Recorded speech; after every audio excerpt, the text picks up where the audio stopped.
நேராய் கடந்து செல்வோம். வாசிக்கலாம். 1 கொரிந்தியர் புஸ்தகம் 15வது அதிகாரம் 48, 49, 50 வசனங்களை வாசிப்போம். மண்ணானவன் எப்படிப்பட்டவனோ மண்ணானவர்களும் அப்படிப்பட்டவர்களே. வானத்துக்குரியவர் எப்படிப்பட்டவரோ வானத்துக்குரியவர்களும் அப்படிப்பட்டவர்களே. மேலும் மண்ணானவனுடைய சாயலை நாம் அணிந்திருக்கிறது போல வானவருடைய சாயலையும் அணிந்து கொள்வோம். சகோதரரே, நான் சொல்லுகிறது என்னவெனில், மாம்சமும் இரத்தமும் தேவனுடைய ராஜ்யத்தை சுதந்தரிக்க மாட்டாது. அழிவுள்ளது அழியாமையில் சுதந்தரிப்பதும் இல்லை. அல்லேலூயா. மண்ணானவன் எப்படிப்பட்டவனோ மண்ணானவர்களும் அப்படிப்பட்டவர்களே. வானத்துக்கு உரியவர் எப்படிப்பட்டவரோ வானத்துக்கு உரியவர்களும் அப்படிப்பட்டவர்களே. அல்லேலூயா. அப்ப இந்த உலகத்துல ஆண்டவர் ஆதாமை படைக்கும் போது அங்க வசனத்தை வாசிக்கிறோம். நம்ம ஆதியாகமம் 2:7 மண்ணை பிசைந்து மண்ணினாலே மனிதனை உருவாக்கினார். அல்லேலூயா. அந்த மண்ணான மனுஷன் தான் பூமிக்கு உரிய மனுஷன். அந்த மண்ணான மனுஷன் தான் ஜீவ ஆத்மாவானான். அதாவது பூமிக்கு உரிய ஒரு மனிதனாக இருந்தான் என்று பார்க்கிறோம்.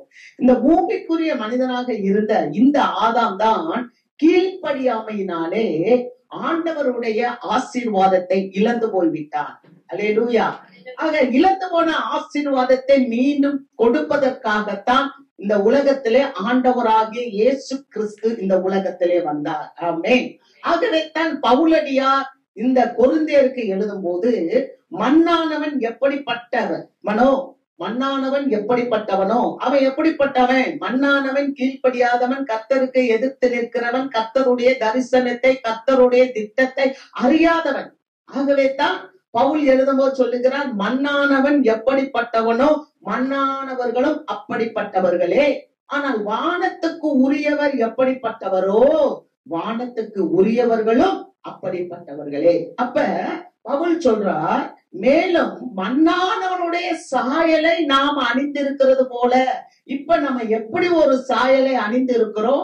ஆதாமை போல மண்ணினால் செய்யப்பட்ட ஒரு சாயலை நாம் அணிந்திருக்கிறோம். அதாவது நம்ம அந்த சாயல்ல இருக்கிறோம், அல்லது அந்த பூமிக்குரிய வாழ்க்கைக்கு உரிய தன்மையில நாம வாழ்ந்து கொண்டு இருக்கிறோம். ஆனால் அது போலவே வானவருடைய சாயலையும் நாம் அணிந்து கொள்ளுவோம். வானவருடைய சாயல் என்று சொல்லும் போது கிறிஸ்துவினுடைய சாயலையும் நாம் அணிந்து கொள்ளுவோம். அல்லேலூயா. அதை பவுல் திட்டமாக கொரிந்திய சபைக்கு சொல்லுகிறார். நம்ம எப்படி இந்த மண்ணான சாயலை பெற்று இருக்கிறோமோ அது போல வானவருடைய சாயலையும் சபை பெற்றுக்கொள்ளும். அப்படி சபை பெற்றுக்கொள்ளும் போதுதான் இந்த சபையானது ஆண்டவராகிய இயேசு கிறிஸ்து உங்களுக்காக எனக்காக பரலோகத்துல ஒரு வீடு கட்டுறார், அந்த வீட்டுக்குள்ள போக முடியும். அதை குறித்துதான் அவர் 50வது வசனத்துல சொல்லுகிறார், ஆதலால் சகோதரரே, மாம்சமும் இரத்தமும் தேவனுடைய ராஜ்யத்தை சுதந்தரிக்க மாட்டாது. அழிவுள்ளது அழியாமையை சுதந்தரிப்பது இல்லை. அப்ப மாம்சமும் ரத்தமும் என்று சொல்லும் போது இந்த மண்ணான சரீரத்துல என்ன இருக்குன்னா மாம்சம், சதை இருக்கு. இந்த மண்ணான மாம்சத்துல என்ன இருக்குன்னா ரத்தம் இருக்கு. ஆனா இந்த மாம்சமும் ரத்தமும் ஒரு மனிதன் மரித்து போகும்போது இந்த சரீரமானது அடக்கம் செய்யப்பட்டுவிடும். இது அழிவுள்ளது. ஆனால் அழியாமை, இந்த அழிவுள்ளது அழியாமையை என்ன பண்ணணும்? சுதந்தரிக்க வேண்டும். அப்ப ஆண்டவராக இயேசு கிறிஸ்து அழியாதவர், நேற்றும் இன்றும் என்றும் மாறாதவர், மரித்தேன் சதா காலங்களிலும் உயிரோடு இருக்கிறேன் என்று சொன்னவர். அந்த உயிரோடு இருக்கிற தெய்வத்தை நம்ம வாழ்க்கையில நம்ம வைத்துக் கொள்ளும் போது, நம்ம உயிர்ப்பிக்கும் போது நாம பரலோகத்தின் பிரஜைகளாய் மாறுவோம். அல்லேலூயா. நல்ல கவனிங்க. இன்னைக்கு உலகத்துல பார்க்கும்போது எங்க பார்த்தாலும் பல கடினமான சூழ்நிலைகள் நடந்து கொண்டு இருக்கிறது. நம்ம எங்க பார்த்தாலும் போர், எங்க பார்த்தாலும் பல விதமான வியாதிகள், எங்க பார்த்தாலும் நீங்க பாருங்க, இப்ப நிறைய வேலை இல்லாத திண்டாட்டங்கள், எங்க பார்த்தாலும் வறட்சி, எங்க பார்த்தாலும் மழை இல்லை, இன்னும் அல்லது மழை அதிகமாக வந்து அழிவுக்குள்ள போகிறது.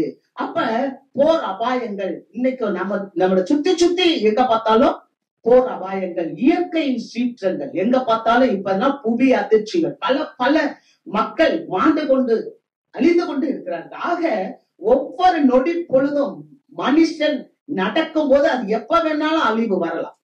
எப்ப வேணாலும் வரலாம். ஆனால் அப்படி வரும்போது நீங்களும் நானும் எங்கே இருப்போம்? அல்லேலூயா. நித்தியத்துக்கு உரியவர்களாக, நித்திய ஜீவனை நாம் சுதந்தரிக்கிறவர்களாக இருக்க வேண்டும் என்பதற்காக தான் இயேசுவானவர் சபையை அழைத்திருக்கிறார். ஆக இப்படிப்பட்ட காரியங்களை நம்ம கேட்டுக்கொண்டே இருக்கிறோம். ஆனா வேதம் நமக்கு அழகா சொல்லுகிறது, யுத்தங்களையும் யுத்தங்களின் தளவாடங்களையும் செய்திகளையும் பல விதமான பூமி எதிர்ச்சி இதெல்லாம் கேட்பீங்க. ஆனா முடிவு உடனே வராது. அல்லேலூயா. ஆக முடிவு உடனே வராது. ஆனால் நீங்களும் நானும் என்ன பண்ணணும்? முடிவு எப்ப வந்தாலும் சரி, நான் ஆயத்தப்பட வேண்டும். அல்லேலூயா. நான் ஆயத்தப்பட வேண்டும். வாசிக்கலாம் 1 கொரிந்தியர் புஸ்தகம் 15வது அதிகாரம் 45வது வசனம். அந்தபடியே முந்தின மனுஷனாகிய ஆதாம் ஜீவாத்மாவானான் என்று எழுதியிருக்கிறது. பிந்தின ஆதாம் உயிர்ப்பிக்கிற ஆவியானவர். பிந்தின ஆதாம் அவர்தான் ஆண்டவராகிய இயேசு கிறிஸ்து. இந்த இயேசு கிறிஸ்து யார் என்று சொன்னால் அவர்தான் உயிர்ப்பிக்கிற ஆவியானவர். அல்லேலூயா. அப்ப முந்தின ஆதாமுக்குள்ள எல்லாம் மறிக்கிறது போல பிந்தின ஆதாமாகிய இயேசு கிறிஸ்துவுக்குள்ளாக எல்லாம் உயிர்ப்பிக்கப்படுகிறது. அல்லேலூயா. உயிர்ப்பிக்கப்படணும். தேவனுடைய வார்த்தை, அந்த வார்த்தை இந்த உலகத்துல வந்து உதித்து அது பிறந்து 33 ஆண்டுகள் வாழ்ந்து வந்தது. அல்லேலூயா. அந்த ஆண்டவரை நம்ம பார்த்ததுனால நம்ம என்ன பண்ணணும்னா உயிர்ப்பிக்கப்பட வேண்டும். நம்முடைய ஆவி உயிர்ப்பிக்கப்பட வேண்டும். வாசிக்கலாம் பாருங்க, யோவான் 5:21. பிதாவானவர் மரித்தோரை எழுப்பி உயிர்ப்பிக்கிறது போல குமாரனும் தமக்கு சித்தமானவர்களை உயிர்ப்பிக்கிறார். பிதாவானவர் மரித்தோரை உயிர்ப்பிக்கிறது போல குமாரனும் தமக்கு சித்தமானவர்களை உயிர்ப்பிக்கிறார். அப்ப பாருங்க, நமக்கு இன்னொரு வாழ்க்கை இருக்கு. அல்லேலூயா. முதலாவது ஒரு படைப்பு ஆண்டவரிடத்திலிருந்து வந்தது, மன்னிக்கணும், ஆதாமிடத்திலிருந்து வந்தது. அல்லேலூயா. அது பழைய வாழ்க்கை. ஆனால் புதிய வாழ்க்கை என்னன்னா இயேசு கிறிஸ்து நம்மளை உயிர்ப்பிக்கிறார். அல்லேலூயா. ஆவியினாலும் ஜலத்தினாலும் பிறவாவிட்டால் தேவனுடைய ராஜ்யத்துல பிரவேசிக்க முடியாது. அல்லேலூயா. அப்ப ஜலத்துல மாத்திரமல்ல, ஆவியில பிறக்க வேண்டும் என்றால் கிறிஸ்துவை நாம் படிந்து கொள்ள வேண்டும். அவரை நாம் தரித்து கொள்ள வேண்டும். ஏன்னா கிறிஸ்து தான் உயிர்ப்பிக்கின்ற ஆண்டவர். அல்லேலூயா. அப்ப இயேசு கொல்லுகிறவர் மாத்திரமல்ல, அவர் உயிர்ப்பிக்கிறவருமாய் இருக்கிறார். ஏன்னா வேதம் சொல்லுகிறது, 1 சாமுவேல் புஸ்தகம் 2வது அதிகாரம் 6வது வசனத்துல வாசிக்கும் போது கர்த்தர் கொல்லுகிறவரும் உயிர்ப்பிக்கிறவருமாய் இருக்கிறார். அப்ப இந்த இயேசுவானவர் நம்மளை உயிர்ப்பிக்கிறவர். அல்லேலூயா. இயேசுவானவர் நம்மளை உயிர்ப்பிக்கிறவர். ஆகவே நம்ம உயிர்த்தெழுதல்ல ஒரு புதிய ஜீவனுக்குள்ளாக பிரவேசிக்க வேண்டும். ஒரு புதிய ஜீவன், அதுதான் நித்திய ஜீவன். இயேசு கிறிஸ்துவை விசுவாசிக்கும் போது அந்த நித்திய ஜீவன் நமக்குள்ள வந்துருது. அந்த நிலைவாழ்வுக்குரிய அந்த சாயல் நமக்குள்ள வந்துருது. அந்த சாயல்லையே நம்ம வளர்ந்து வளர்ந்து வளர்ந்து நடந்து நடந்து நடந்து பூரண அவர் புருஷனா மாறும் போது நாம என்னவாயிரோம்னா முழுமையான ஒரு வளர்ச்சியை அடைந்து கொள்கிறோம். அல்லேலூயா. அப்ப நிலைவாழ்வு என்பது, நித்திய ஜீவன் என்பது, புதிய வாழ்வு என்பது ஒரு பிள்ளை இயேசு கிறிஸ்துவை ஏற்றுக்கொள்ளும் போதே நம்முடைய வாழ்க்கையில் துவங்கி விடுகிறது. அல்லேலூயா. அதனாலதான் எபேசியர் புஸ்தகம் 2வது அதிகாரம் 1வது வசனத்துல பவுலடியார் சொல்லுகிறார், அக்கிரமங்களினாலும் பாவத்தினாலும் மரித்தவர்களாய் இருந்த உங்களை தேவன் உயிர்ப்பித்தார். அல்லேலூயா. அப்ப கிறிஸ்துவை அறிவதற்கு முன்பதாக நம்முடைய சாயல் எப்படி இருந்ததுன்னா அக்கிரமத்தினாலும் பாவத்தினாலும் நிறைந்ததாய் காணப்பட்டது. மேலும் அவர் பவுலடியார் சொல்லுகிறார், கொலோசியருக்கு 1வது அதிகாரம் 20, 21, 22 வசனங்களை வாசிப்போம். அவர் சிலுவையில் சிந்தின இரத்தத்தினாலே சமாதானத்தை உண்டாக்கி பூலோகத்தில் உள்ளவைகள் பரலோகத்தில் உள்ளவைகள் யாவையும் அவர் மூலமாய் தமக்கு ஒப்புரவாக்கி கொள்ளவும் அவருக்கு பிரியமாயிற்று. முன்னே அந்நியராயும் துர்க்கிரியைகளினால் மனதிலே சத்துருக்களாயும் இருந்த உங்களையும் பரிசுத்தராகவும் குற்றமற்றவர்களாகவும் கண்டிக்கப்படாதவர்களாகவும் தமக்கு முன் நிறுத்தும்படியாக அவருடைய மாம்ச சரீரத்தில் அடைந்த மரணத்தினாலே இப்பொழுது ஒப்புரவாக்கினார். நீங்கள் கேட்ட சுவிசேஷத்தினால் உண்டாகும் நம்பிக்கையை விட்டு அசையாமல் ஸ்திரமாயும் உறுதியாயும் விசுவாசத்திலே நிலைத்திருப்பீர்களானால் அப்படி ஆகும். அல்லேலூயா. இந்த சபையானது வானவருடைய சாயலை நாம் அணிந்து கொள்ள வேண்டும். அல்லேலூயா. எப்படி மண்ணானவனுடைய சாயல் மண்ணுக்குரியதா இருக்கிறதோ அதுபோல வானவருடைய சாயலுக்குரியவர்கள் நம்ம வானவருடைய சாயலை அணிந்து கொள்ள வேண்டும். அப்ப சபையானது வானவருடைய சாயலை அணிந்து கொள்ளும். இங்க கொலோசியர்ல பார்க்கும்போது அவர் சிந்தின இரத்தத்தினாலே பரலோகத்தில் உள்ளவர்களையும் பூலோகத்தில் உள்ளவர்களையும் கூட்டி சேர்த்து அவரை ஒப்புரவாக்கி கொள்ள அவருக்கு பிரியமாயிற்று. அல்லேலூயா. பிதாவானவருக்கு என்ன பிரியமாயிடுச்சு? ஏசாமியுடைய ரத்தம் சிந்தினதுனால பரலோகத்தில் இருக்கிற மக்களும் பூலோகத்துல வாழ்கிற நீங்களும் நானும் ஒப்புரவாக்கப்பட வேண்டும். பிதாவோடு கூட ஒப்புரவாக்குவதற்கு அவருக்கு பிரியமாயிருக்கு. அல்லேலூயா. அப்ப ஆண்டவருடைய ரத்தம், அந்த ரத்தம் என்னத்தை கொண்டு வருது? ஒன்று பாவ மன்னிப்பை கொண்டு வருகிறது, இரண்டாவது கிறிஸ்துவோடு நம்மளை ஒப்புரவாக்குகிறது. அல்லேலூயா. இந்த கிறிஸ்துவோடு, இந்த தேவனோடு நம்மளை ஒப்புரவாக்குறதுனால நித்திய ஜீவனுக்குள்ளாக வந்து விடுகிறோம். அல்லேலூயா. எங்க அந்த ஆதாம் துரத்தப்பட்டானோ, எங்க அந்த ஆதாமும் ஏவாளும் அந்த ஏதேன் தோட்டத்திலிருந்து துரத்தப்பட்டாங்களோ, எப்ப தேவனுடைய அன்பு அவர்களை துண்டித்து போட்டதோ, பிற்பாடு இயேசு வந்து சிலுவையில ரத்தத்தை சிந்தினதுனால மீண்டுமாக பரலோகத்தில் உள்ளவர்களையும் பூலோகத்தில் உள்ளவர்களையும் அவர் கூட்டி சேர்த்து அவர் நம்மை அவரோடு கூட ஒப்புரவாக்க இயேசுவுக்கு பிரியமாகிட்டார். அல்லேலூயா. ஆகவே நம்ம பிரியமாயிட்டோம். அதனாலதான் அவர் சொல்றாரு, முன்னே அந்நியராயும் துர்க்கிரியைகளினாலே மனதிலே சத்துருக்களாகவும் இருந்த உங்களை பரிசுத்தராகவும் குற்றமற்றவர்களாகவும் கண்டிக்கப்படாதவர்களாகவும் தமக்கு முன் நிறுத்தும்படி. அந்த வானவருடைய சாயலை நாம் அடைந்து கொள்ளும் போது, அல்லேலூயா, வானவருடைய சாயலை நாம் அடைந்து கொள்ளும் போது அவருக்கு முன்னால நம்ம எப்படி போய் நிற்போமா? குற்றமற்றவர்களும் பரிசுத்தரும் கண்டிக்கப்படாதவர்களுமாய் இருக்கும்படி நம்மை அவர் முன்னால நிறுத்துகிறார். எதனால நிறுத்துகிறார்? இயேசுவானவர் மாம்ச சரீரத்திலே அடைந்த அந்த மரணத்தினாலே.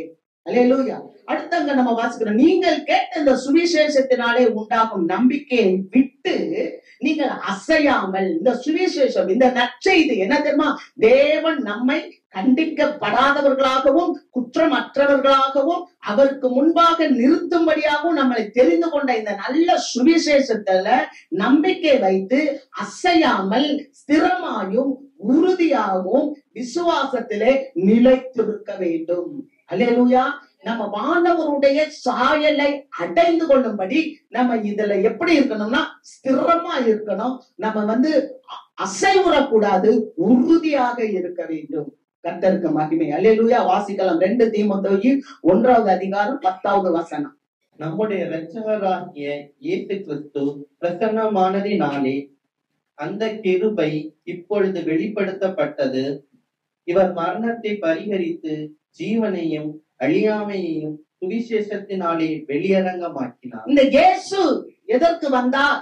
வானவருடைய சாயலை நீங்களும் நானும் பெற்றுக்கொள்வதற்காக இயேசு இந்த உலகத்துக்கு வந்தார். அப்ப வசனம் சொல்லுது, வானத்துக்கு உரியவர் எப்படிப்பட்டவரோ வானத்துக்கு உரியவர்களும் அப்படிப்பட்டவர்கள். வானத்துக்கு உரியவர் எப்படிப்பட்டவரோ வானத்துக்கு உரியவர்களாகிய நீங்களும் நானும் அப்படிப்பட்டவர்கள். அல்லேலூயா. அப்ப வானத்துக்கு உரியவர் எப்படிப்பட்டவர்? வானத்துக்கு உரியவர் அவர் மனுஷனாகவும் தேவனாகவும் வாழ்ந்தார். அல்லேலூயா. வானத்துக்கு உரியவர் எப்படிப்பட்டவர்? இயேசு கிறிஸ்து 100% மனிதனாகவும் 100% தெய்வமாகவும் இந்த உலகத்துல வாழ்ந்தார். அல்லேலூயா. அவர் தெய்வம், அதுல மாற்று கருத்தே இல்லை. அவர் பிதாவோடு கூட இருப்பதை கொள்ளையாடின பொருளாக எண்ணாமல் தம்மை தாமே தாழ்த்தி மனுஷ ரூபம் எடுத்து அடிமையின் சாயலார். அப்படின்னா அவர் தெய்வம், அவரான கொள்ளையாடின பொருளா நினைக்கல. நம்ம தாழ்த்தின போது மனுஷனா மாறினார். ஆனா கொள்ளையாடின பொருளாக அவர் நினைக்காம இருக்கும் போது அவர் பெரிய தெய்வமாக இருந்தார். அல்லேலூயா. அப்ப அவர் 100% தெய்வமாகவும் 100% மனிதனாகவும் இந்த உலகத்துல வந்து வாழ்ந்தார். அல்லேலூயா. ஆகவேதான் அவர் என்ன சொல்றாருன்னா, அவர் இந்த உலகத்துல மனுஷனாக பிறந்தார். தெய்வம் மனுஷனாக பிறந்தது. அதை நீங்க வீட்டுல போய் பாருங்க. எபிரேயர் 2வது அதிகாரத்துல பிள்ளைகள் மாம்சத்தையும் இரத்தத்தையும் உடையவர்களா இருக்கிறபடியால் ஆண்டவராக இயேசு கிறிஸ்துவும் மாம்சத்தையும் இரத்தத்தையும் உடையவரா இந்த உலகத்துல பிறந்தார். ஏற்கனவே ஒருத்தன் வந்துட்டார். அதத்தான் நம்ம கிறிஸ்துமஸ் அப்படின்னு கொண்டாடுறோம்.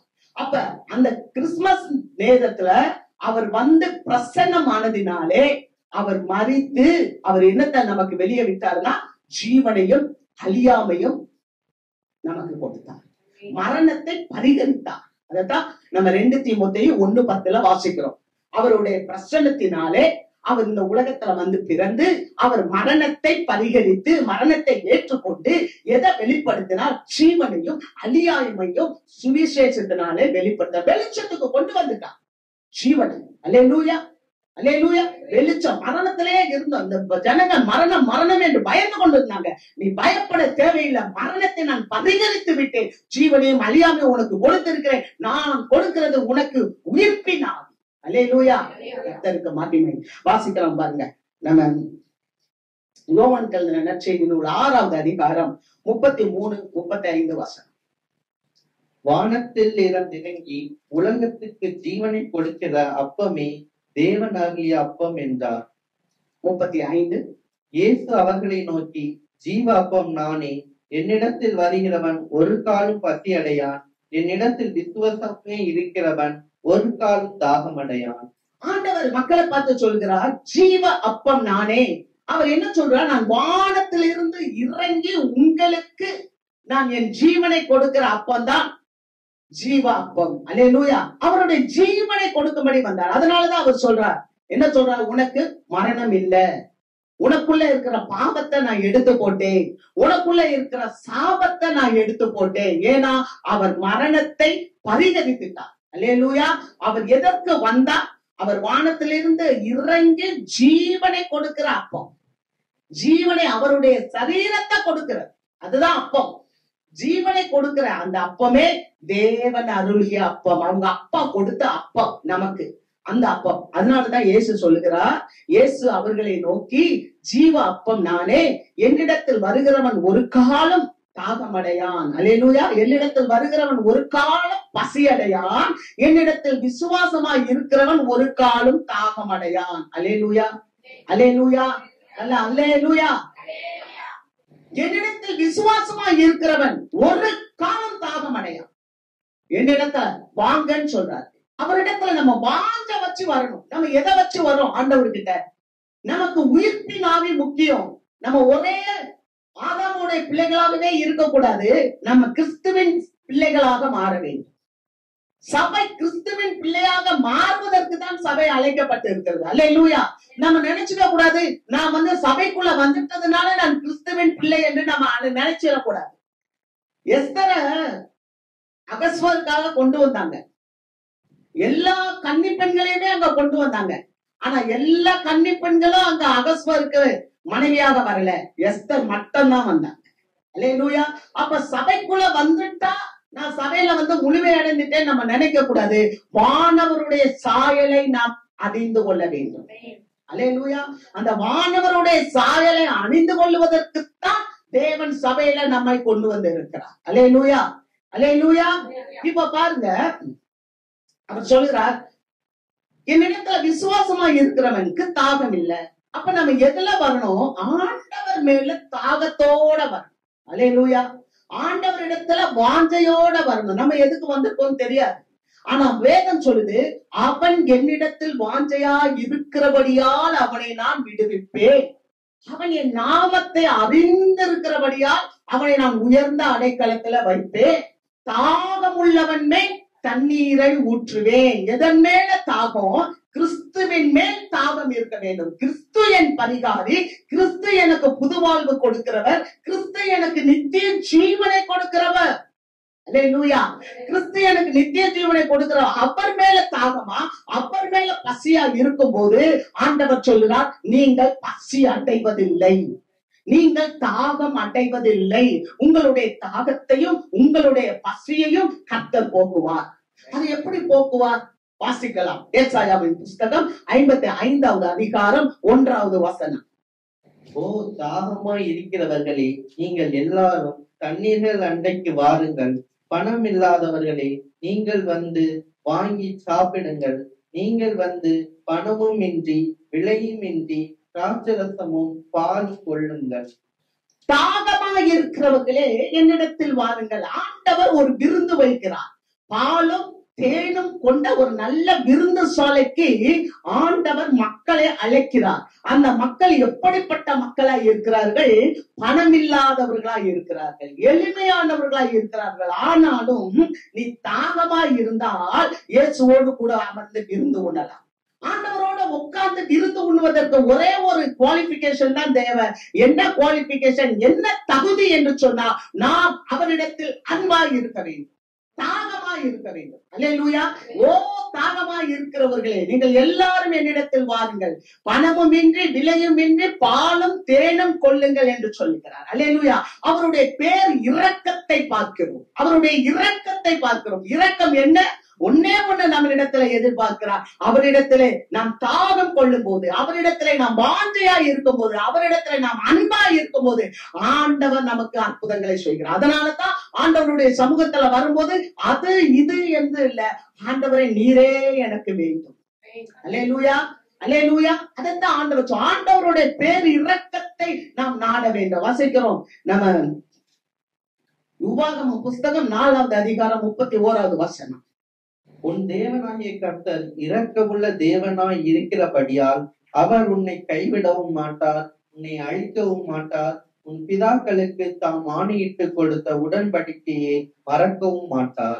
உன் தேவனாகிய கர்த்தர் இரக்கமுள்ள தேவனாய் இருக்கிறபடியால். இயேசு எப்படிப்பட்டவர்? அவர் இரக்கமுள்ள தேவன். அவருக்கு ஒரே ஒரு தகுதி தான் நம்ம கிட்ட இருக்கணும். என்ன தெரியுமா? அவர் மேல் தாகமாய் இருக்க வேண்டும். இந்த உலகத்துல நம்ம எங்க போனாலும் சரி, தாகம் உள்ளவன் மேல் தண்ணீரை ஊற்றுவேன் என்று சொன்னார். அல்லேலூயா. தாகம் உள்ளவன் மேல் நான் தண்ணீரை ஊற்றுவேன், என்னிடத்தில் தாகமாய் இருக்கிறவனுக்கு ஜீவ தண்ணீரை நான் கொடுப்பேன் சொன்னார். ஒரு காலம் அவனுக்கு தாகம் உண்டாயிராது. நாம் கொடுக்கும் தண்ணீரை குடிக்கிறவனுக்கு ஒரு காலம் தாகம் உண்டாயிராது.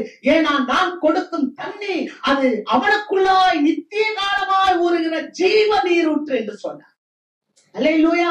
அந்த பரிசுத்த ஆவி அவர் சொல்லுகிறார், நான் இரக்கம் உள்ளவர் என்று சொல்லுகிறார். அவர் உங்களுக்கு இரக்கம் உள்ளவராய் இருக்கிறபடினா அவர் உங்களை அழிக்கவும் மாட்டார், உங்களை கைவிடவும் மாட்டார். உங்கள் பிதாக்களுக்கு ஆணையிட்டு கொடுத்த உடன்படிக்கையை மறக்கவும் மாட்டார். அல்லேலூயா. அப்ப இயேசு எப்படிப்பட்டவர்? இயேசு நம்மளை கைவிடாதவர். இயேசு எப்படிப்பட்டவர்? அவர் இரக்கம் உள்ளவர். இயேசு எப்படிப்பட்டவர்? உடன்படிக்கையை நினைவு கூறுகிறவர். அல்லேலூயா. ஆனால் அந்த வானவருடைய சாயலை சபையானது தவித்துக் கொள்ள வேண்டும். அவனேதான் அவர் சொல்லுகிறார். மத்தேயு எழுதின நற்செய்தி நூல் 5வது அதிகாரத்துல 5வது அதிகாரம் வாசிக்கலாம். மத்தேயு 5:7. இரக்கம் உள்ளவர்கள் பாக்கியவான்கள், அவர்கள் இரக்கம் பெறுவார்கள். ஆமென். அல்லேலூயா. இயேசுவானவர் எப்படிப்பட்டவர்? வானத்துக்கு உரியவர் எப்படிப்பட்டவர்? அவர் இரக்கம் உள்ளவர். அப்ப அந்த வானவருடைய சாயலை சபை தரித்துக் கொள்ள வேண்டும். இரக்கம் உள்ளவர்கள் பாக்கியவான்கள், அவர்கள் இரக்கம் பெறுவார்கள். உங்களுக்கு தெரியும், நான் மேல சொல்ல வேண்டியதில்லை. இரக்கம்னா என்ன விவரித்து சொல்ல வேண்டியதில்லை. ஆனா இரக்கம் உள்ளவர்கள் பாக்கியவான்கள், அவர்கள் இரக்கம் பெறுவார்கள். லூக்கா 6வது அதிகாரம் 36வது வசனம். ஆகையால் உங்கள் பிதா இரக்கமுள்ளவராய் இருக்கிறது போல நீங்களும் இரக்கமுள்ளவர்களாய் இருங்கள். பிதா லூக்கா சொல்லுகிறார். லூக்கா எழுதும் போது அவர் சொல்லுகிறார், ஆகையால் உங்கள் பிதா இரக்கம் உள்ளவராய் இருக்கிறது போல அவருடைய சாயலை நீங்களும் தரித்துக் கொள்ளுங்கள், நீங்களும் இரக்கம் உள்ளவர்களாய் இருங்கள். இன்னைக்கு நிறைய பேர் இரக்கம் உள்ளவங்களா இருக்கிறோம். நிறைய பேர் நம்ம சபையில நிறைய பேர் இரக்கம் உள்ளவர்கள். நான் சாட்சி. ஆனா எப்படி இரக்கம் உள்ளவர்களாய் இருக்கிறீர்கள் என்று நேற்று இரவு என்னிடத்துல ஆண்டவர் பேசினார். நீங்க லூக்கா எழுதின நற்செய்தி நூல் 6வது அதிகாரம் 35வது வசனத்துல கடைசி பகுதியை வாசிங்க. கடைசி, நன்றி அறியாதவர்களுக்கும் துரோகிகளுக்கும் நன்மை செய்கிறாரே.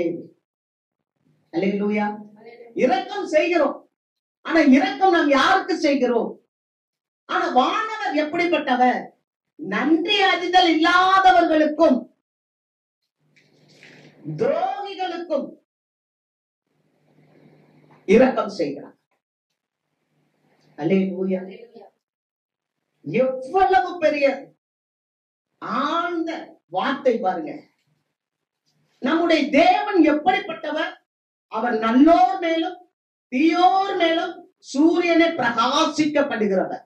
நல்லோர் மேலும் தீயோர் மேலும் மழையை பொழிய பண்ணுகிறவர். ஆனா அவர் எப்படி யாருக்கு இரக்கம் செய்கிறாராம்? அவர் நன்றி அறிதல் இல்லாதவர்களுக்கும் நன்றி உணர்ச்சியே இருக்காது.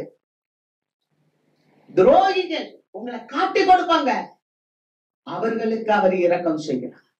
அப்படின்னா இன்றைக்கு சபை என்ன செய்யணும்? சபை இரக்கம் செய்ய கத்துக்கிடணும். யாருக்கு தெரியுமா?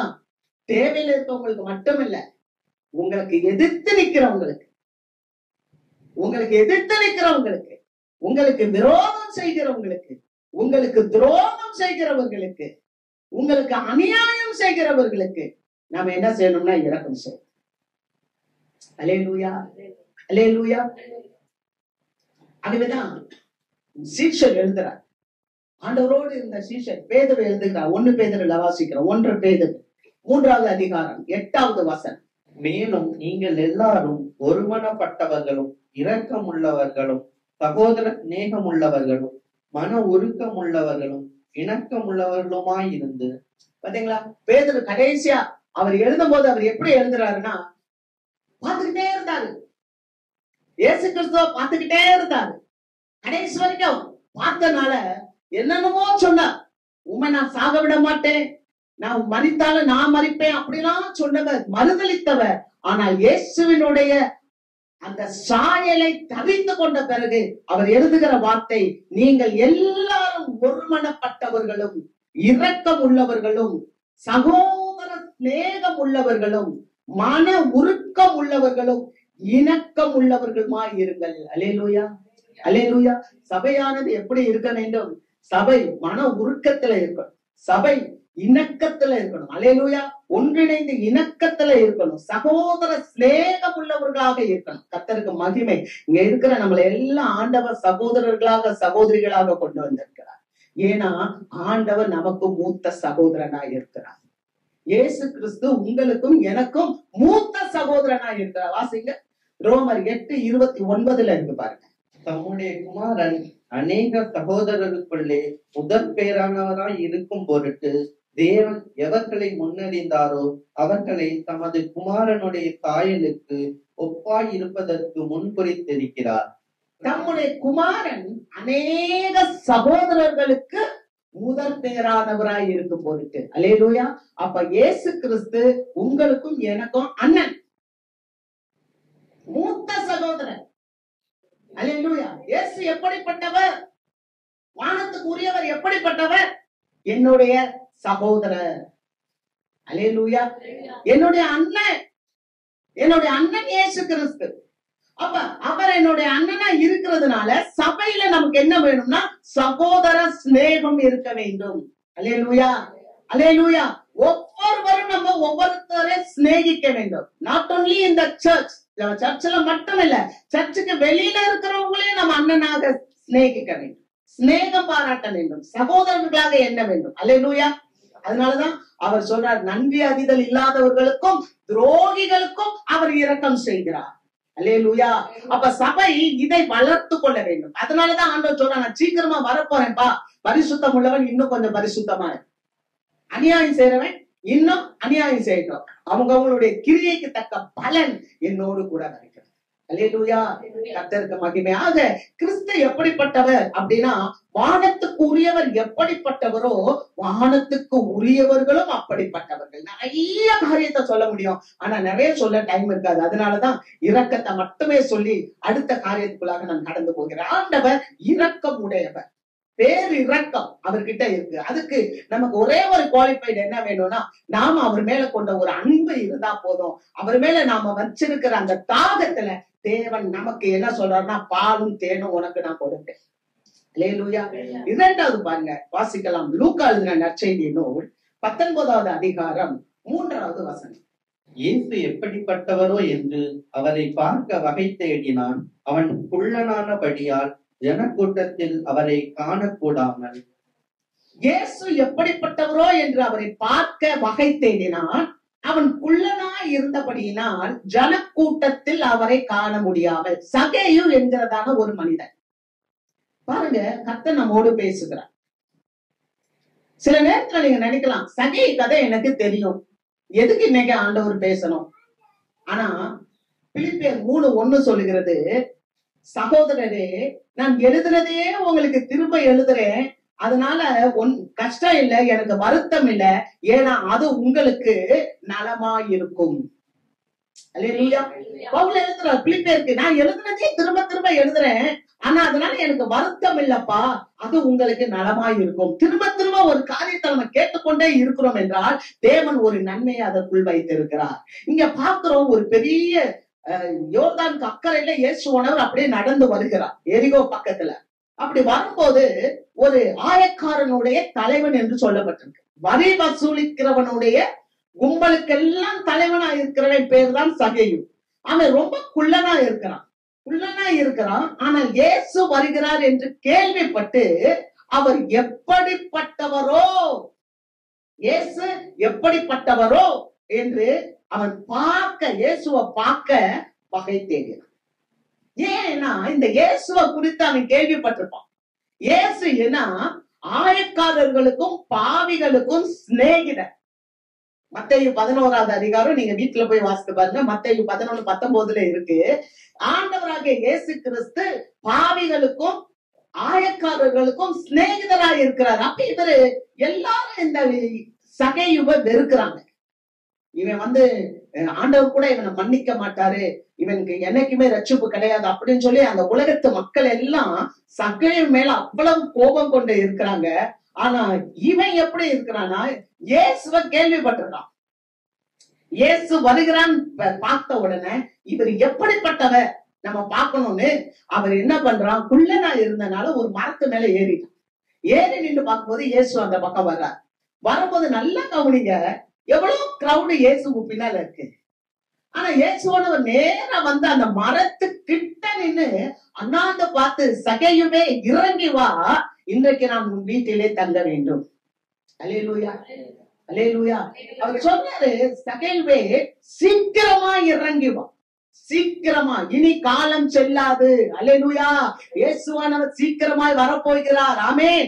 இயேசு சீக்கிரமா வரனால்தான் நீங்க விழித்திருங்கள் என்று சொல்லுகிறார், நீங்கள் எச்சரிக்கையா இருங்கள் என்று சொல்லுகிறார், ஜெபம் பண்ணுங்கள் என்று சொல்லுகிறார். நம்ம மீண்டும் மீண்டும் சொல்லிக்கிட்டே இருக்கோம். ஆனா இன்னும் நம்ம என்ன பண்றோம், செவி கொடுக்காம உட்கார்ந்துகிட்டே இருக்கோம். ஆனா அங்க பாருங்க, இயேசு வந்துட்டு அவரை பார்த்தோம்னா, சகேயுவே நீ சீக்கிரமா இறங்கி வா, இன்றைக்கு நான் உன் வீட்டிலே தங்க வேண்டும். அல்லேலூயா. நான் உன்னோட கூட நான் தங்கணும் அப்படின்னா. நல்லா யோசித்து பாருங்க, எவ்வளவு பேர் இருந்தாங்க. ஆனா இயேசுவானவர் அந்த குறிப்பிட்ட மனுஷனை பார்த்தாரு. குறிப்பிட்ட மனுஷனை பார்த்துட்டு அவர் சொல்றாரு, சகேயுவேன்னு சொல்றாரு. இயேசு எப்படிப்பட்டவரோ என்று பார்க்க ஆசைப்பட்டான். இன்னைக்கு நம்ம யார பார்க்க வரோம்? சபைக்கு வரோம். யார பார்க்க சபைக்குள்ள வரோம்? தயவு செய்து நமக்குள்ள ஒரு சுய பரிசோதனை, ஒரு தற்பரிசோதனை பண்ணி பார்ப்போம். நான் ஆலயத்துக்கு வரேன், நான் யார பார்க்க வரேன்? நான் ஆண்டவரை பார்க்க வரேன்னா எவ்வளவு பயத்தோட, எவ்வளவு நடுக்கத்தோட நான் வர வேண்டும். ஏன்னா ஆண்டவர் சொன்னார், என் நாமத்தினால 2 பேர் 3 பேர் எங்க கூடி இருக்கிறீங்களோ அங்கே நான் இருக்கிறேன். அல்லேலூயா. அப்ப அவர் நாமத்துல கூடுகிற இந்த ஸ்தானத்துல நம்ம இருக்கும் போது தேவன் இருக்கிறா, அந்த பயம் இருக்குதா? ஏன்னா ஆண்டவர் அந்த இடத்துல நின்று அவனை பாக்குறான். ஆண்டவர் எப்படிப்பட்டவர் தெரியுமா? வாசிக்கலாம், சங்கீதம் 139:1. கர்த்தாவே நீர் என்னை ஆராய்ந்து அறிந்திருக்கிறீர். ஆமென், அல்லேலூயா. கர்த்தாவே, சங்கீதக்காரன் சொல்லுகிறார், நீர் என்னை ஆராய்ந்து அறிந்திருக்கிறீர். இங்க உட்கார்ந்துருக்கோம்ல, நம்ம உட்கார்ந்துருக்கோம்ல, நம்மளை எல்லாத்தையும் ஆண்டவர் ஆராய்ந்து அறிகிறாராம். இது எப்படி உட்கார்ந்துருக்கு? இது மனசுல என்ன ஓட்டம் ஓடுது? ஏன்னா நீதிமொழிகள் புஸ்தகம் சொல்லுது, நீதிமொழிகள் 20:27, மனுஷனுடைய ஆவி கர்த்தர் தந்த தீபமா இருக்கிறது, அது உள்ளத்தில் உள்ளவைகளை எல்லாம் ஆராய்ந்து பார்க்கும். அல்லேலூயா. கர்த்தர் கொடுத்த தீபம், நம்மளுடைய ஆவி என்ன தெரியுமா? கர்த்தர் கொடுத்த தீபம், அது நம்ம உள்ளத்துல என்ன இருக்குதுன்றத ஆராய்ந்து அறியுமா. ஹலோ, நான் பார்க்க வேண்டாம், பக்கத்துல இருக்கவங்க பார்க்க வேண்டாம், உங்க அம்மா அப்பா பார்க்க வேண்டாம், உங்க கணவன் மனைவி பார்க்க வேண்டாம், உங்களை சூழ்ந்து இருக்கவங்க பார்க்க வேண்டாம். ஆனா கர்த்தர் உங்க உள்ளத்தை ஆராய்ந்து அறிந்து. அவர் சொல்றாரு, என் உட்கார்தலையும் என் எழுந்திருக்கிறதையும் தேவனே நீ தூரத்தில் இருந்து அறிகிறேன். நம்ம அசைவு, நம்ம நினைவு பாருங்க. ஒரு கூட்ட மக்கள் எப்படி இருந்தாங்கன்னு பாருங்க. அது அவர் எரேமியா சொல்றார், 7வது அதிகாரம் 9, 10, 11 வசனங்களை வாசிப்போம். நீங்கள் திருடி, கொலை செய்து, விபச்சாரம் பண்ணி, பொய்யானையிட்டு, பாகாலுக்கு தூபம் காட்டி, நீங்கள் அறியாத அந்நிய தேவர்களை பின்பற்றி, பிற்பாடு வந்து என் நாமம் தரிக்கப்பட்ட இந்த ஆலயத்திலே எனக்கு முன்பாக நின்று இந்த அருவருப்புகளை எல்லாம் செய்வதற்காக விடுதலை பெற்றிருக்கிறோம் என்று சொல்வீர்களோ? என் நாமம் தரிக்கப்பட்ட இந்த ஆலயம் உங்கள் பார்வைக்கு கள்ளர் புகையாயிட்டோ? இதோ நானும் இதை கண்டேன் என்று கர்த்தர் சொல்லுகிறார். அல்லேலூயா. பழைய ஏற்பாட்டின் காலத்துல, எரேமியா தீர்க்கதரிசி வாழ்ந்த காலத்துல, அங்க இருக்கிற திருச்சபைக்கு வர்ற மக்கள் எப்படி இருக்கிறாங்கன்னா, திருடி, கொலை செய்து, விபச்சாரம் பண்ணி, பொய்யானையிட்டு, பாகாலுக்கு தூபம் காட்டி, அறியாத அந்நிய தேவர்களை பின்பற்றி இதெல்லாம் செய்யறாங்க. எல்லாம் இருக்கு. ஆனா எங்க வர்றாங்க? தேவாலயத்துக்கு வர்றாங்க. அப்ப எரேமியா தீர்க்கதரிசி அதை பார்த்து சொல்றாரு, விபச்சாரம் இருக்கு, திருட்டுத்தனம் இருக்கு, களவு இருக்கு, பொய்யான இருக்கு. அப்ப கிறிஸ்துவின் சாயல் இல்லாதவர்கள், மண்ணானவர்கள். அல்லேலூயா. மண்ணானவன் எப்படி இருக்கிறானோ அப்படி மண்ணுக்குரியவர்கள் இருக்கிறார்கள். இந்த பூமிக்குரியவங்க அப்படி இருக்கிறாங்க. அப்படி இருந்து பிற்பாடு வந்து என் நாமம் தரிக்கப்பட்ட இந்த ஆலயத்திலே எனக்கு முன்பாக நின்று இந்த அருவருப்புகளை எல்லாம் செய்வதற்கு நாங்கள் விடுதலை பெற்றிருக்கிறோம் என்று சொல்வீர்களோ? பாத்தீங்களா? பழைய ஏற்பாட்டின் காலத்துல, கிறிஸ்துவே அறியாத காலத்துல ஜனங்கள் எப்படி இருந்தாங்க? அப்படி இருக்கும் போதும் ஜனங்களுடைய உள்ளத்தை ஆண்டவர் அறிந்திருந்தார். அல்லேலூயா. அததாங்க பாக்குறோம். என் நாமம் தரிக்கப்பட்ட இந்த ஆலயம் உங்கள் பார்வைக்கு கள்ளர் புகையாயிற்றோ? இதை நானும் இந்த கண்டேன் என்று கர்த்தர் சொல்லுகிறார். அப்ப கிறிஸ்துவின் சாயலை அறியாத ஒரு கூட்டம் கிறிஸ்துவினுடைய பிறப்புக்கு முன்னால இருந்தது. அதையும் ஆண்டவர் பார்த்தார். ஆனால் கிறிஸ்துவானவர் பிறந்த பிறகு வானத்துக்கு உரியவர் எப்படிப்பட்டவரோ வானத்துக்கு உரியவர்களும் அப்படிப்பட்டவர். ஏன்னா இயேசுதான் பிதாவை காட்டி கொடுத்தார். அவர் அன்பானவர். அல்லேலூயா.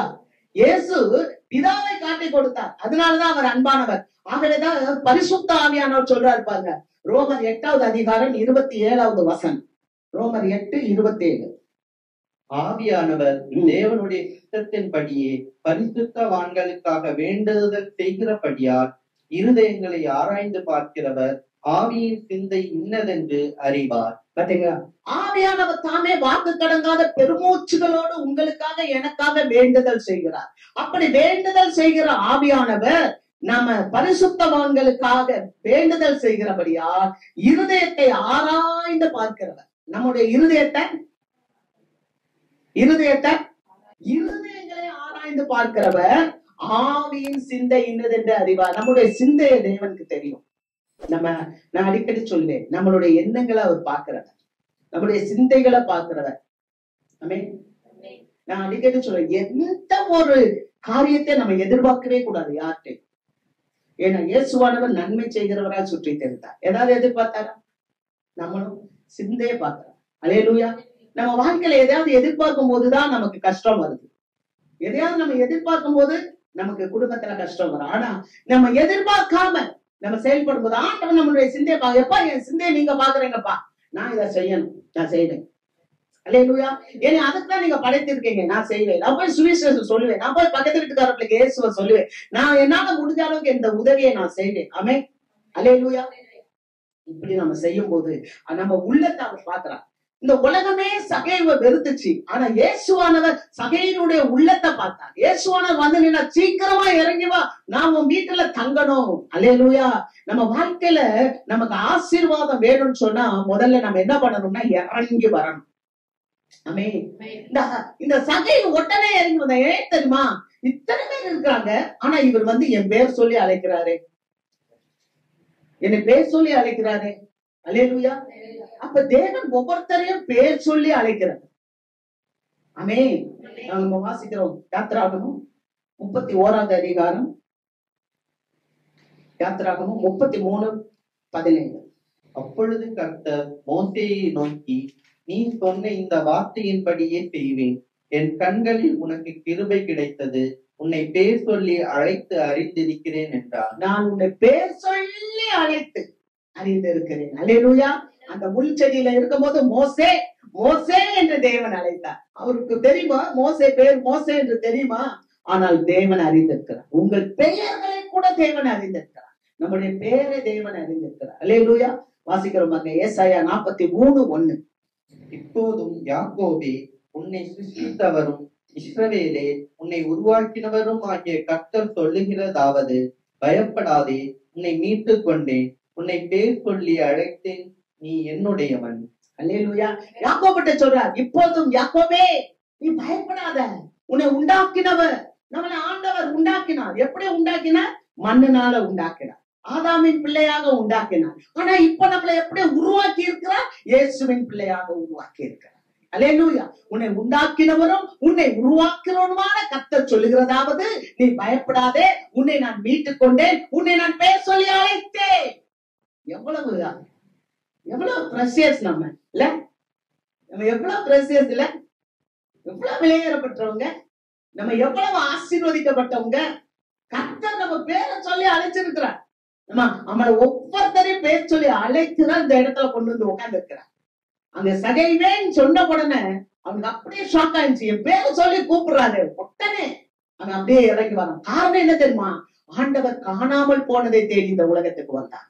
இழந்து போனதை தேடி இந்த உலகத்துக்கு வந்தார். பாவிகளை ரட்சிக்க கிறிஸ்து இயேசு உலகத்துக்கு வந்தார். சகைவ பாவி பாவின்னு சொல்லி இருக்கலாம். ஆனா அப்படிப்பட்ட பாவியை ரட்சிப்பதற்காகத்தான் இயேசு இந்த உலகத்துக்கு வந்தார். யாக்கோபு ஒரு பெரிய பாவிதான். அந்த யாக்கோபை தான் உண்டாக்கினவரும் உருவாக்கினவரும் என்று சொல்லுகிறார். அல்லேலூயா.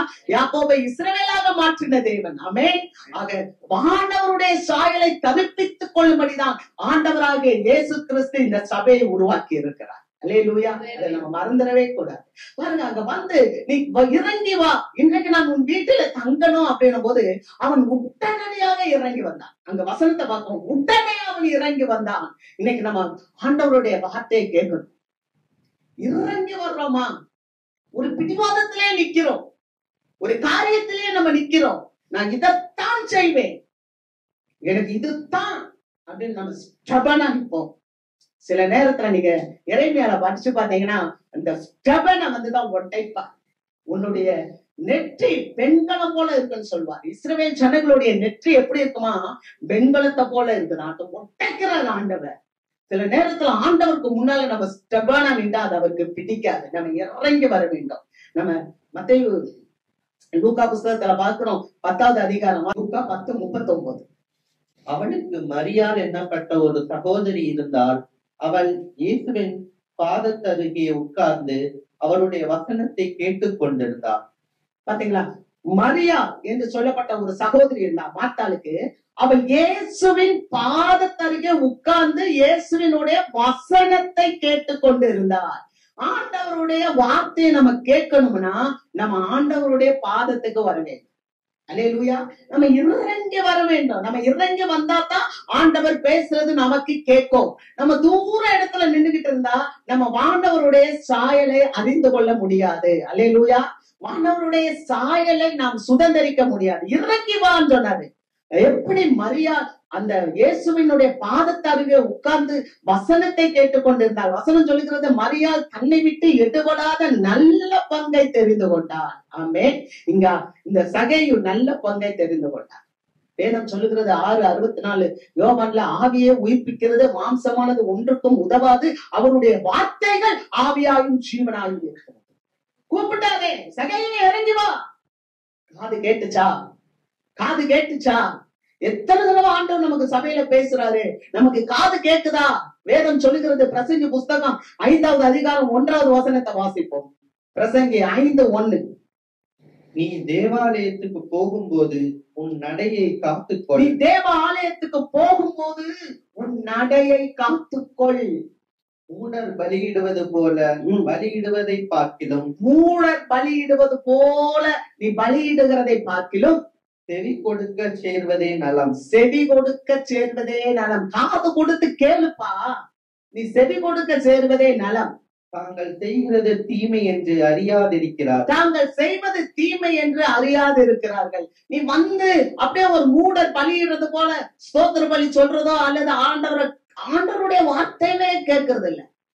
நான் பாட்டுக்கு வருவேன், ஆண்டவரே எனக்கு இதை செய்யுங்க, அதை செய்யுங்க, அப்படி செய்யுங்க, இப்படி செய்யுங்க. ரைட், உன்னை குறிச்ச ஒரு நோக்கம் இருக்கு, உன்னை குறிச்ச ஒரு பர்பஸ் இருக்கு, உன்னை குறிச்ச ஒரு திட்டம் இருக்கு, அதெல்லாம் உன்னை குறிச்ச ஒரு சித்தம் இருக்கு. இந்த சபைக்குரிய சித்தம் என்ன, இந்த சபைக்குரிய திட்டம் என்ன, இந்த திட்டத்துல என்னை கொண்டு வந்து ஆண்டவர் வச்சிருக்கிறாரு, என்னை பேர் சொல்லி அழைச்சிருக்கிறாரு, அதெல்லாம் கேட்கறது இல்ல, செவி கொடுக்க சேர்றது இல்ல. என்ன தெரியுமா, மூடர் பலியிடுறது போல பலியிடுறது. ஆண்டவருடைய வார்த்தையை கேட்கறது இல்ல. ஆனா ஆண்டவர் சொல்றார் யோவான் 8:32, சத்தியத்தையும் அறிவீர்கள், சத்தியம் உங்களை விடுதலையாக்கும். 20 வருஷமா நான் வர்றேன் சபைக்கு, என் வாழ்க்கையில எனக்கு ஆசீர்வாதம் இல்ல. 20 வருஷமா வர்றேன், என் வாழ்க்கையில நான் அப்படியே தான் இருக்கேன். நான் சொல்லுவேன் 20 வருஷமா நீ வந்தனாலதான் நல்லா இருக்கிற. ஆனா ஆசீர்வாதம் இல்லைன்னு சொல்ல முடியாது, செடி கொடுக்கலன்னு சொல்லணும். அல்லேலூயா. ஆசீர்வாதம் இல்ல எந்த இடத்துல, அதாவது ஒரு செடினா செடியோட அந்த கொடி இணைந்து இருக்கும். அந்த கொடி இணைந்து இருந்தாதான் அந்த கொடி என்ன தருமா, கனி தருமா. அப்ப அந்த கொடி இணைந்து இருக்கணும்னா அந்த கொடி இணைந்து இருக்கிறது அந்த செடி எந்த மண்ணுல இருக்குன்னு அர்த்தம். உன் மண்ணு இருதயமாக மண்ணு சரியா இருந்தா அந்த மண்ணுல நூறத்தனையா விளை சொல்வார். அல்லேலூயா, அல்லேலூயா. கொடி கொடிதான், செடி செடிதான், ரெண்டு இணைந்துதான் நிக்குது. ஆனா மண்ணு எப்படி இருக்குப்பா, மண்ணு ஆண்டவருடைய சத்தத்தை கேக்குதா, வளமானதா இருக்குதா? அல்லேலூயா. நம்ம இருதயம் நல்ல சுத்தமா இருந்தாதான், அதான் வேதம் சொல்லுது, இருதயத்தோடு சுத்தம் உள்ளவர்கள் பாக்கியவான்கள், அவர்கள் தேவனை தரிசிப்பார்கள். 10 பேரு ஆயத்தமானாங்க, 10 பேர்த்தையும் தீவட்டி இருந்துச்சு. ஆனா 10 பேர் மனவாளனை பார்க்கல. அல்லேலூயா. அழைக்கப்பட்டவர்கள் அநேகர் தான், ஆனால் தெரிந்து கொள்ளப்பட்டவர்கள் ஒரு சிலர் தான். அப்ப நம்ம வந்துட்டோன்றதுனால இல்ல, அல்லேலூயா, நம்ம செவி கொடுக்க சேர வேண்டும். நம்ம தேவனுடைய ஆலயத்துல வரும்னா அந்த மனுஷன் பாருங்க, ஒரு ஆயக்காரன் தான், அவன் குள்ளனதான் இருந்தான். அவன் ஆண்டவரை தேடி வகை தேடுறான், அந்த ஊரே பகைக்குது, எவ்வளவு பேர் அவரை நிந்திக்கிறாங்க. ஆனா உலக ரட்சகர் அவர் வந்து நின்று சகைவேலி இறங்கி வாப்பா, அதாங்க பேர் இறக்கம். அல்லேலூயா, பேர் இறக்குங்க. ஒரு நாள் நம்மளும் அந்நியர்களா இருந்தோம், காணியாட்சிக்கு புறவா இருந்தோம். தேவன் நம்மளை வந்து அழைத்தார், நம்மளை வந்து கூப்பிட்டார், இந்த இடத்துல கொண்டு வந்தார். எதுக்கு தெரியுமா, அவருடைய சாயலாய் மாறுவதற்கு. அல்லேலூயா. அவன் உடனே இறங்கி வந்தான். நாங்க என்ன தெரியுமா இருக்கு, சந்தோஷமாய் அவனை வீட்டுக்கு அழைத்து கொண்டு போனான். சந்தோஷமாய் அவரை வீட்டுக்கு அழைத்து கொண்டு போனான். எத்தனை பேர் இயேசுவை நம்ம வீட்டுல அழைத்து கொண்டு போறோம்? அல்லேலூயா. இன்னைக்கு இயேசு வீட்டுல இருக்கிறாரா, இல்ல டிவி வீட்டுல இருக்குதா? டிவி இருக்கலாம், நீ நியூஸ் பார்க்கலாம், அல்லது ஆண்டவருடைய சாங்ஸ போட்டு கேட்கலாம், அதெல்லாம் செய்யலாம். ஆனா நியூஸா ஓடுது, அங்க இயேசு கிறிஸ்துவோட பாட்டா ஓடுது, அதுல தேவநாமமா மகிமைப்பட்டு கொண்டு இருக்கு, அதுல பூரா டிராமா தான். எல்லா நாடகங்களும் அதுல அரங்கேறிட்டு இருக்கு, நம்மளும் உட்கார்ந்துக்கிறோம். கர்த்தருக்கு மகிமை. நல்ல அதெல்லாம் பார்த்துட்டு அதுக்கப்புறம் எங்க வரோம், நேரம் ஆலயத்துக்கு வரும். அதனாலதான் ஆண்டவர் சொல்றாரு, உன் கண் உனக்கு இடர்கள் உண்டாக்கினால் அதை தனித்து போடு, அதை பிட்டிங்க போட்டு. நீ 2 கண் உடையவனா, நீ பாதாளத்துக்கு போறத பார்க்கணும், நரகத்துக்கு போறத பார்க்கணும். நீ கண் இல்லாம பரலோகத்துக்கு வர்றது வாசி நல்லது. உன் கண் உனக்கு இடர்கள் உண்டாக்கினால் உன் கையை தனித்து போடு. இந்த கையை தப்பு தப்பா செய்தில்ல, திருடுதில்ல, இன்னொருத்தவங்க பொருளை போய் அபகரிக்குது இல்ல, கையை தரிச்சு போட்டு, கைய வெட்டிய போடு. உன் கால் சரியா இருக்க மாட்டேன்னுல, தேவையில்லாத இடத்துக்கு ஓடுதுல, காலை வெட்டி போடு, காலை வெட்டியா போட்டு. ஏன்னா நீ 2 கால் உடையவனா, நீ நரகத்துக்கு போறதை பார்க்கலாம், நீ கால் இல்லாம நீ பரலோகத்துல பிரவேசிப்பது நல்லது. நான் சொல்லலப்பா, ஏசாமி சொல்றேன், இயேசு கிறிஸ்து சொல்லுறேன், இயேசுடைய வார்த்தை தான் நான் சொல்றேன். அல்லேலூயா. ஆக தேவனுடைய வார்த்தையை நம்ம கேட்டு அதுக்கு கீழ்ப்படிய வேண்டும், தேவனுடைய சத்தத்தை நம்ம கேட்க வேண்டும். அல்லேலூயா. எவ்வளவோ புஸ்தகம் நம்ம உலகத்துல படிக்கிறோம், பிள்ளைங்க எல்லாம் படிக்கிறீங்க, ஆனா அந்த புஸ்தகத்தினால அறிவு தான் கிடைக்கும். ஆனா இப்பெல்லாம் வர்ற பிள்ளைகளுக்கு புஸ்தகத்தை படிச்சா அறிவு கூட வர மாட்டேங்குது. ஆனா நீங்க வேத புஸ்தகத்தை படிச்சு பாருங்க, வாழ்க்கையவே மாற்றும். அல்லேலூயா. நம்முடைய வாழ்க்கையவே மாற்றுகிற புஸ்தகம் தான் இந்த வேத புஸ்தகம். அதனாலதான் அவர் சொல்றார், நீ இறங்கி வாப்பா. இறங்கி வந்தா பாருங்க, சந்தோஷமா கூட்டிட்டு போறான். கூட்டிட்டு போகும்போதே என்ன நடக்குதுன்னா மனமாறுது, மனமாற்றம். கூட்டிட்டு போகும்போதே, ஏன்னா அது வார்த்தை. அல்லேலூயா. அவர் வார்த்தை, அந்த வார்த்தை மாம்சமாகி சத்தியத்தினாலும் கிருபையினாலும் நிறைந்தவராய் வந்து வாசம் பண்ண. அவரை வந்து பார்த்த உடனே அவர் கூட நடந்துதான் போறான். போகும்போதே சொல்றான், ஆண்டவரே ஆண்டவரே, யார்த்தையாவது நான் அநியாயமா வாங்கியிருந்தா அதை நாளத்தனையா கொடுத்துறேன். என்னோட சொத்துல பாதியை நான் அப்படியே எல்லாருக்கும் ஏழைகளுக்கு கொடுத்துறேன். என்ன ஒரு மாற்றம்! ஏதாவது சொன்னாரா? அப்படி நடந்து போகும்போதே மறுரூபங்க. அது மட்டும்தான் ஆண்டவரால கொடுக்க முடியும். அல்லேலூயா. மற்ற எல்லாம் யாருன்னாலும் செய்யலாம். இந்த இடத்துல ஒரு பெரிய தோப்பை உண்டாக்குங்கன்னா தோப்பை உண்டாக்கிடலாம். ஒரு அதுக்கு உரிய என்னென்ன மெஷின்ஸ் இருக்கோ எல்லாத்தையும் கொண்டு வந்து 4 ஆளுகளை போட்டு இந்த இடத்துல ஒரு பார்க்க உண்டு பண்ணுங்கன்னா பார்க்க உண்டு பண்ணிடலாம். செத்து போனவன உயிரோட எழுப்ப முடியுமா? அல்லேலூயா. அப்ப செத்து போனவன உயிரோட எழுப்பணும்னா அது ஆண்டவரால தான் முடியும். ஆவிக்குரிய வாழ்க்கையில மறித்து போயிருந்த இந்த சகையும் கொஞ்ச நேரத்திலே மறுரூபம் ஆகிவிட்டார்.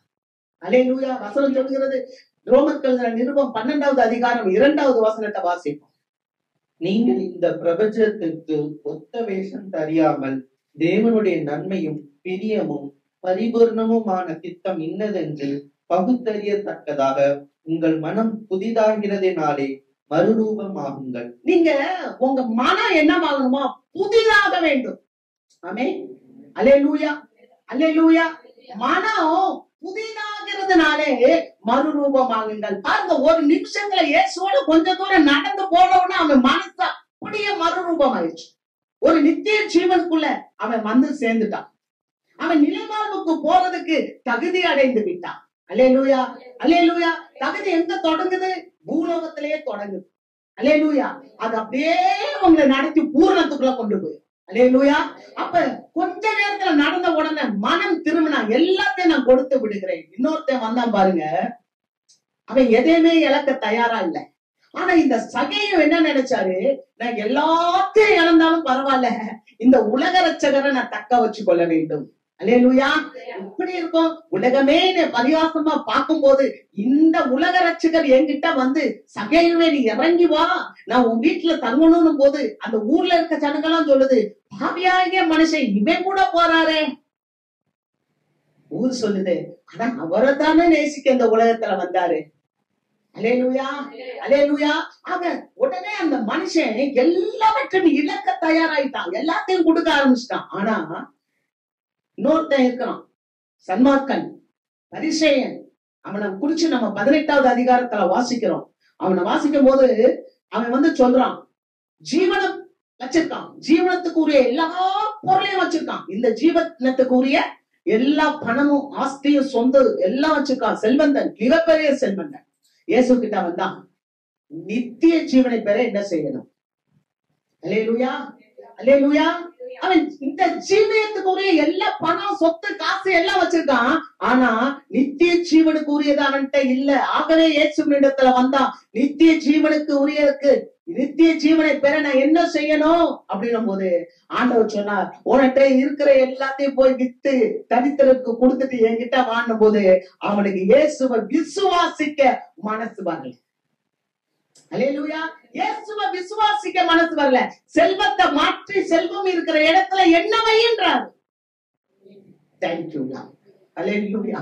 அல்லேலூயா. செல்வத்தை வச்சிருக்கியே, இந்த செல்வம் மனசுல இருக்க கூடாது. இந்த செல்வம் மனசுல இருந்துச்சுன்னா நமக்கு என்ன தோணும்னா, அதிகாரம், பதவி, செல்வத்தினால எல்லாம் பெற்றுக்கொள்ளலாம் அப்படின்ற ஒரு எண்ணம் வந்துடும். அது ஒரு பாதுகாப்பை கொடுக்கும். அங்க இயேசு இருக்க முடியாது. அல்லேலூயா. ஆகவேதான் அவர் சொல்றாரு, அதெல்லாம் எடுத்து போட்டுட்டு என்னை நீ வைப்பா, விசுவாசத்தை வைப்பா. அவனுக்கு இலக்க பிடிக்கல. தன்னை இழக்கிறவன் பெற்றுக்கொள்கிறான், பெற நினைக்கிறவன் இழந்து போகிறான். ஏதோ ஒன்னையுமே அந்த மனுஷன் இழக்க விரும்பல. ஆனா ஆண்டவர்கிட்ட வந்து நித்திய ஜீவனை பெற என்ன செய்ய வேண்டும்? வாசிக்கலாம். 1 பேதுரு 1 தீமோத்தேயு 6வது அதிகாரம் 10வது வசனம். பண ஆசை எல்லா தீமைக்கும் வேறாய் இருக்கிறது. சிலர் அதை இச்சித்து விசுவாசத்தை விட்டு வழுவி, சிலர் அதை இச்சித்து, பண ஆசை, பணம் வேணும், பணமோ எல்லாவற்றுக்கும் உதவும்.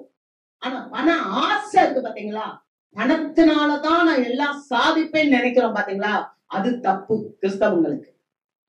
கிறிஸ்தவங்களுக்கு பணத்தினாலதான் சாதிப்பேன்றது இல்ல, பணம் தேவை, பணத்தை ஆண்டவர் தருவார். பண ஆசை எல்லா தீமைக்கும் வேறா இருக்கு. சிலர் அதை இச்சித்து விசுவாசத்தை விட்டு வழுவி ஆண்டவர்கிட்ட போயிருவீங்க. அத சொல்றாரு விசுவாசம். அந்த பாத்தீங்க, அந்த பையன்கிட்ட எல்லா பணமும் இருந்துச்சு, அந்த செல்வந்தன்கிட்ட நிறைய பணம் இருந்துச்சு, இந்த உலகத்தின் ஜீவனத்துக்கு உரிய காரியத்தை எல்லாம் வச்சிருந்தாரு. ஆனா நித்திய ஜீவனுக்கு உரியது இல்ல. அதனாலதான் இயேசுவின் இடத்துல போய் கேட்கிறாரு, நித்திய ஜீவனுக்கு நான் என்ன செய்யணும்? அப்ப ஆண்டவர் சொன்னாரு, நீ உன் பணத்தை கொடுத்துடும் போது அந்த பண ஆசை விசுவாசத்தை விட்டு விலகச்சு. ஆண்டவரை ஏற்றுக்கொள்ள விட்டாது, விசுவாசத்தை விட்டு விலகி அநேக வேதனைகளினாலே தங்களை உருவ குத்தி கொண்டு இருக்கிறார்கள். அல்லேலூயா. வசனம் சொல்லுது அநேக வேதனை. நீங்க நினைக்கலாம், நீங்க எப்படி ஆசீர்வாதத்தை தேடி இங்க வர்றீங்களோ, இந்த வேதத்துல எப்படி ஆசீர்வாதம் இருக்குதோ, நல்லா சொல்றேன் கேட்டுக்கோங்க. இந்த வேதத்துல 3% தான் ஆசீர்வாதத்தை பத்தி இருக்கு. மற்றதெல்லாம் நம்மளுடைய வாழ்க்கைக்கு வழிகாட்டுதலாக இருக்கிறது. அல்லேலூயா. ஆசீர்வாதம் என்ன 3% தான், மிச்சம் நம்முடைய வாழ்க்கைக்கு வழிகாட்டுறது. அல்லேலூயா. அப்ப இந்த ஆசை பணத்தினால நீ போனா விசுவாசத்தை விட்டு வலிகிருவ, விசுவாசத்தை விட்டு நீ வலிவிருவ. அடுத்து என்ன வேதனைகள் வரும் பாருங்க. இன்னொரு மனுஷன் இருந்தா, மிகப்பெரிய பணக்காரருங்க, மிகப்பெரிய பணக்காரர் புதிய ஏற்பாட்டுல. அப்போஸ்தலனாகிய பவுலை குறிச்சு பார்க்கிறோம். அவரு ஆண்டவராக இயேசு கிறிஸ்து வாழ்ந்த காலத்துல இயேசுவை பார்க்காம இருந்தவரு. ஆனா அந்த ஊர்ல இருந்திருக்கிறார். அவர் மிகப்பெரிய ஒரு பண்டிதருடைய பாதத்துல அமர்ந்து படித்தவர், ஒரு நல்ல பல்கலைக்கழகத்துல இருந்தவர். நல்லா பாருங்க, அவர் என்ன சொல்றாருன்னா, நம்ம வாசிக்கலாம். பிலிப்பியர் 3வது அதிகாரம் 10, 11, 12. இப்படி நான் அவரையும் அவருடைய உயிர்த்தெழுதலின் வல்லமையையும் அவருடைய பாடுகளின் ஐக்கியத்தையும் அறிகிறதற்கும் அவருடைய மரணத்திற்கொப்பான மரணத்திற்குள்ளாகி எப்படியாயினும் நான் மரித்தோரில் இருந்து உயிரோடு எழுந்திருப்பதற்கு தகுதியாகும் படிக்கும் அவருக்காக எல்லாவற்றையும் நஷ்டமென்று விட்டேன், குப்பையுமாக எண்ணுகிறேன்.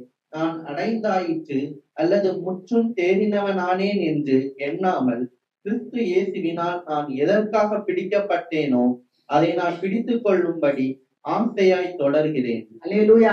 அழகா சொல்றார். நான் அவரு அதுக்கு முன்னால வசனத்துல பூரா பாத்தீங்கன்னா, அவர் 8ஆம் நாள்ல விருத்த சேதனம் அடைந்தவர், இஸ்ரவேல் வம்சத்தான், பென்யமீன் கோத்திரத்தான், எபிரேயரில் பிறந்த எபிரேயர், நியாயப்பிரமாணத்தின்படி பரிசேயன், இப்படி எல்லா காரியத்தையும் அவரை பத்தி லிஸ்ட் அவுட் பண்றார்.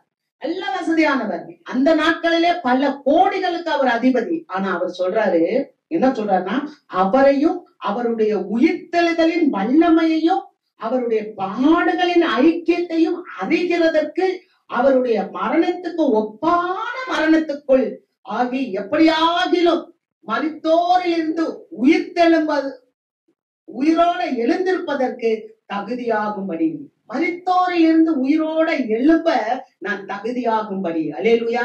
மரித்தே கிடக்க கூடாது இந்த உலக காரியத்துல, இந்த உலக சிந்தையில. ஏன்னா வேதம் சொல்லுது, மாம்ச சிந்தை மரணம், ஆவியின் சிந்தையோ ஜீவனம் சமாதானமும். எவர்கள் ஆவியினால் நடத்தப்படுகிறார்களோ அவர்கள் தேவனுடைய புத்திரர்கள். அல்லேலூயா.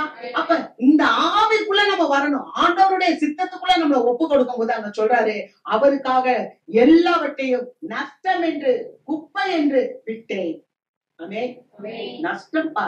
இந்த உலகத்தின் காரியம் ஒண்ணு நமக்கு ஒண்ணும் பண்ண பாடுறது இல்ல, அது நஷ்டம், அது குப்பை. ஆனா அடுத்தவர் சொல்றாரு, நான் அடைந்தாயிற்று அல்லது நான் முற்றிலும் தேறினவனானேன் என்று எண்ணாமல், நான் கிறிஸ்துவுக்குள்ள இருக்கிறேனே அதனால நான் அடைந்தாயிற்றேன் அப்படின்லாம் நான் நினைக்கல, நான் முற்றிலும் தேறிட்டேன் நினைக்கல. தாழ்மை, அம்பல். அல்லேலூயா. அல்லேலூயா. இதுதான் உயிர்த்தெழுதலின் சாயம்.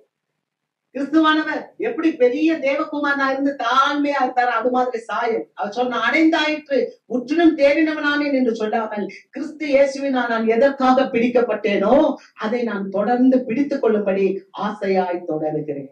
அல்லேலூயா. அந்த இலக்கை நான் பற்றி கொள்வதற்கு நான் ஆசையாய் தொடர்கிறேன். ஏன்னா என்னுடைய குடியிருப்பு பரலோகத்தில் இருக்கிறது என்று சொல்கிறார். அல்லேலூயா. ஆக அருமையான தேவ மக்களே, இன்றைக்கு மண்ணானவனுடைய சாயல் எப்படி இருக்குது? அது மண்ணுக்குரியதா இருக்குது. வானத்துக்குரியவருடைய சாயல் எப்படி இருக்குன்னா அது வானத்துக்கு உரியவர்களுக்குரியவர்கள். அல்லேலூயா. நாம வானத்துக்கு உரியவர்கள், அவருடைய சாயலை நாம் தரித்துக் கொள்வோம். ஆமென். அல்லேலூயா. ஆக கடைசி நேரத்துல நம்ம பார்த்தோம் 3 காரியங்களை பார்த்தோம். ஒண்ணு சகைவை பார்த்தோம், 2வது செல்வந்தனை பார்த்தோம், 3வது பவுலை பார்த்தோம். இதன் மூலமாக தேவன் நமக்கு நிறைய காரியங்களை உணர்த்தி இருக்கிறார். ஆமென். கர்த்தருக்கு மகிமை. நாமும் உயிர்த்தெழுதலிலே நாம் பங்கு கொள்ளும்படி, நாம் உயிரோடு இருக்கும்படி காரியங்களை வாழ்க்கை செய்வோம். அல்லேலூயா. கர்த்தர் நம்மை ஆசீர்வதிப்பார். நம்ம அப்படியே எழுந்திருப்போம். எனக்கு திருவிருந்து நம்ம அப்படியே நிற்போம்.